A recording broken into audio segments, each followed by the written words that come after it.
السلام عليكم. وصفة اليوم راح تكون هي البسكويت. بسكويت فشي بسيط وسريع التحضير. اللي راح نحتاجه هنا عندي نص كوب من الزيت، نص كوب من الشكر، كوب ونص من الطحين، أيضا عندي بيضة واحدة، وبيكنج باودر راح يكون ملعقة صغيرة، وأيضا فانيلا ملعقة صغيرة، ورشة من الملح لمعادلة الطعم مو أكثر. وأيضا هذه المواد اللي راح استخدمها الكاسة والخفاقة. بالبداية هنا أنا كسرت البيضة خليتها بالكاسة، وراح أضيف لها الزيت. طبعا تقدرون تستخدمون الزبدة مكان الزيت، يعني ماكو أي مشكلة إنه تستبدلون الزبدة بالزيت، فشي طبيعي جدا. يعني اكو ناس يحبوها بالزبدة، يعني ما يحبوها بطعم الزيت. أيضا هنا أنا راح أضيف نص كوب من الشكر.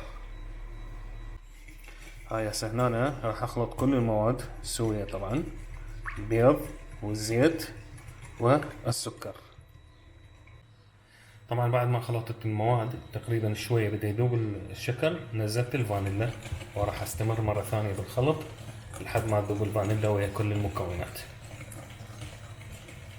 هسه هنا ايش راح نخلي؟ راح نخلي الطحين، نضيف الطحين وايضا نرجع نخلطه ويا كل المكونات. بالبداية راح اخلط نص كوب، وبعدها اضيف الكوب الثاني.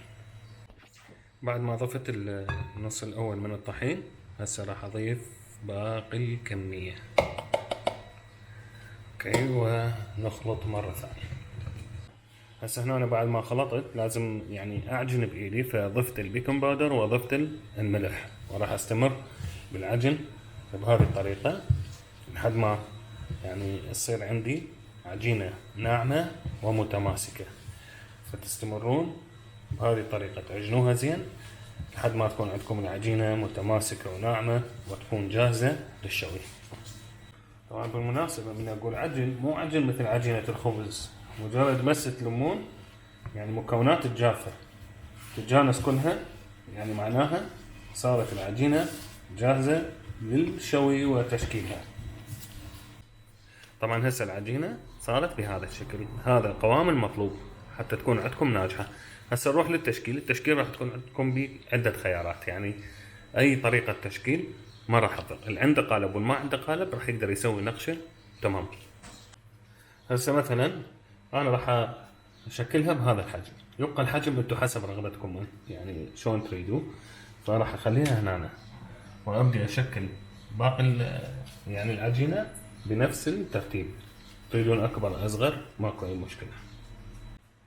طبعا هنا كملت يعني تشكيل اول صينية، خليت مسافة بين واحدة وواحدة. ليش؟ لان هو اساسا بزيت فراح يفرش، وايضا بيكنج باودر يعني راح يضاعف الحجم مالته حتى نضمن انه ما يكون اكو اتساق. بالمناسبة تقدرون تقللون الشكر يعني داخل العجينة وتخلوها هيجي، هاي للتزيين.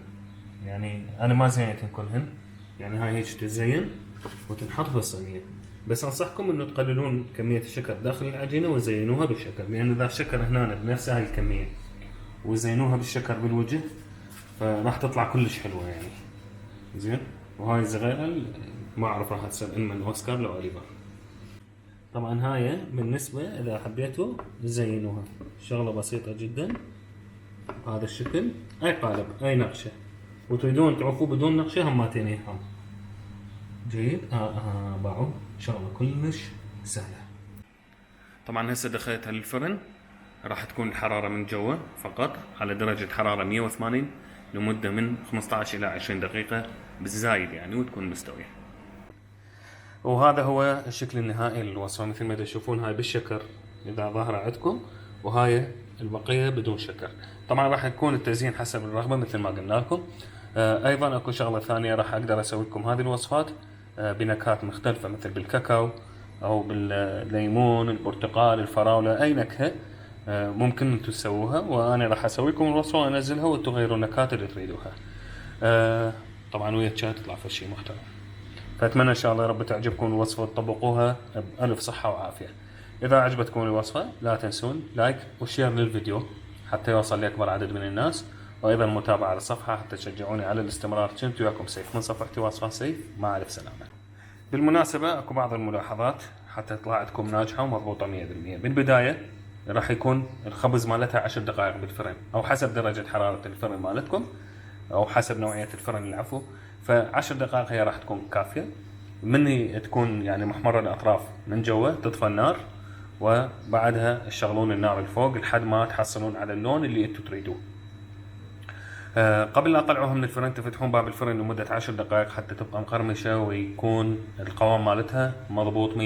هاي النصائح اللي حبيت اعطيكم اياها. ايضا اكو نصيحة ثانية، قبل لا تخبزوها واثناء العجن والتشكيل راح تشوفون انه كمية الزيت هواية. عادي ماكو مشكلة يعني، كلش طبيعي. انا بالبداية عبالي انه كمية الزيت راح تكون اكثر، قلت انه اعطيكم اياها كملاحظة، لكن بعد ما كمل الكعك كانت النتيجة مضبوطة 100%.